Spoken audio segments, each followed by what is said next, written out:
Flexor, Hallucis, Brevis is one that's going to refer into the bunion and also into the lateral edge of the big toe. To find this muscle, it can be a little bit challenging, but it will be right below. So let's assume her bunion is right here. You're going to travel just below and just below the pad of the big toe. Now, once you're here, you can take one fingertip, and if someone does have a bunion, this is going to be extremely sensitive. So just watch your pressure. It might send them jumping off the table.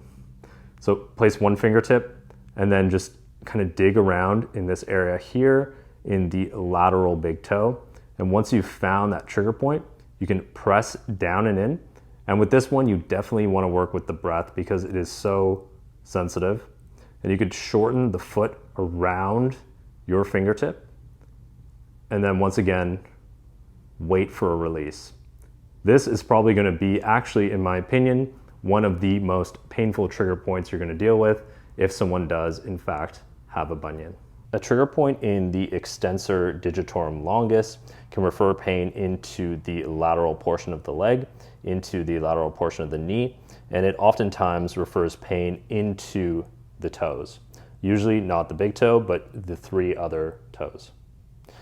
So with this one, what you can do is just off the tibia, you can get to the tibialis anterior, and somewhere in between the tibialis anterior and the peroneals, you're going to travel along and find extensor digitorum. Now you can get Kate to dorsiflex her foot, and usually you're going to find quite a strong contraction in this middle portion of the muscle. So once again, I like to use two fingertips, potentially three, and I'll just squeeze in that area. And once again, shorten the tissue around my fingertips, go back and forth. You can sink in quite deep. And then as the trigger point's about to release, slowly come out after the 60 to 90 seconds and allow the tissue to relax.